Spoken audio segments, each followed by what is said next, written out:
We've gotten around it by saying, well, we're just not teaching that. So you say that the law doesn't change anything? It really doesn't. We've been crafty enough to get ahead of it. Critical race theory. Critical race theory. Critical race theory. Governor Greg Abbott signed a bill into law that bans critical race theory from Texas schools. In 2021, Texas Governor Greg Abbott signed a law essentially banning the principles of critical race theory from being taught in K-12 schools. But an accuracy in media investigation found that the law doesn't mean a thing to the radical administrators that run public education. So the Abbott orders or whatever from a few months ago aren't really going to affect anything? I don't think so. Okay. The bottom line is we've gotten around it by saying, well, we're just not teaching that. The state curriculum still involves, you have to teach about slavery, you have to teach about Good. all of the things that might challenge Yes. critical race theory are still in our state curriculum, which is mandated by law. Mm-hmm. So the whatever stuff they did might have appeased constituents or whatever, but in practicality, it's not going to mess with education. Not right. So you say that the law doesn't change anything? It really doesn't. There's a letter that's come out from one of the senators that basically has asked all the big districts, anyway, that I know of, do you carry any of these books in teacher classrooms and libraries? And see, that's pulling that down. There's like 800 titles, and it's stuff that's a lot of so books. Silly that you're like, really, like, right? Is it read that as children? even? That's not even. So is he just getting ignored? Yes. Yes, he kind of is. Are they gonna ignore that? Hopefully.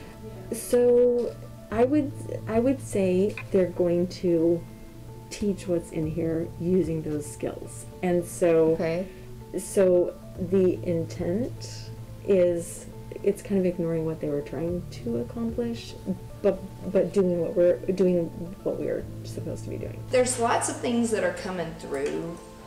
We kind of take it one step at a time. I don't feel like we've knocked anything out that we've already done.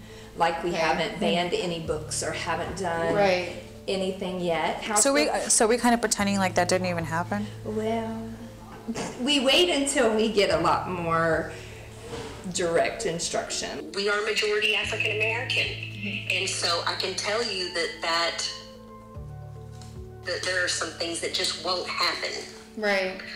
You know, if that makes sense, because the majority of your clientele are minority children.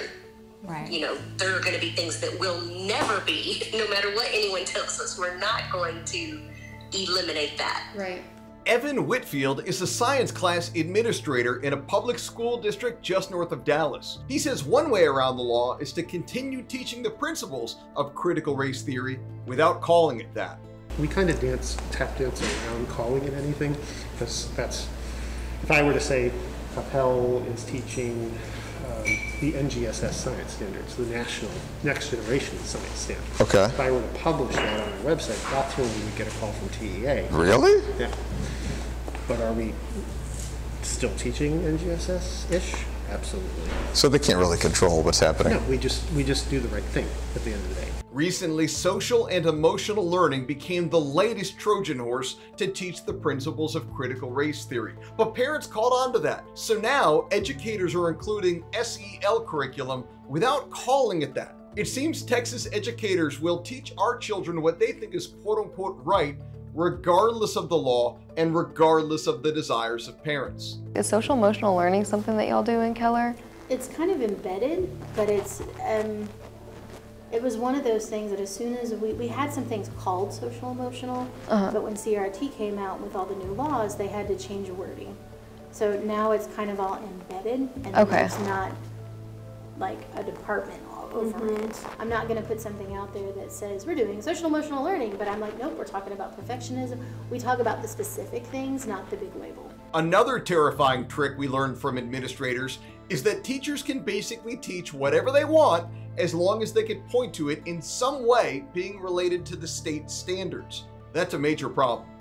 The way the social studies texts are written, and you can look them up, they're online, you know, it's pretty ambiguous where you could make a case for just about anything. The biggest thing is that we can't require diversity training or mandate it. Okay. So, which is different from previous years. There are ways to get around that. The language explicitly says, it doesn't say anything about any, diversity or inclusion, but it says creating a safe and belonging environment. You start looking at inclusion, equity, it's rooted in that. Right, so right. We can embed that into that. So we're going to do it. It's just going to be under another requirement that the district has us do, and it's just going to have those same elements of that. And if someone really wants to go find and search it, then let them do the research and let them figure it out. But there are ways in which we've been crafty enough to get ahead of it. Many Texas administrators told us something that we've heard in other states as well. They say that at the end of the day, teachers can close the door and teach whatever they'd like. People close their doors and,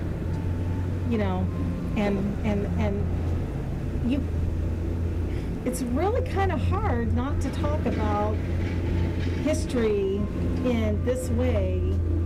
But if every bit of our history is given from a white person's point of view because all of our resources are from that view. I think as soon as someone says, I'm going to limit you, I think more people stand up and be like, no, I'm going to open the door even wider. And I think that's where we are. So you've got that side of education.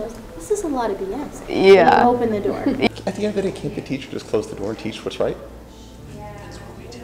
And I think that's what I told you before. We teach what's right. These administrators aren't one-dimensional villains. They simply want what's best for your child. But what they view as best for your child might be dramatically different from what you view as best for your child. Stay tuned to Accuracy in Media's Facebook page. Follow us on Twitter, TikTok, and Instagram, because this investigation took us throughout Texas and across the nation. What you see and hear directly from the mouths of highly paid administrators will shock you. And if you like seeing these videos, visit aim.org and make a tax-deductible contribution now. Our work is only made possible through your support. I'm Adam Gillette with Accuracy in Media.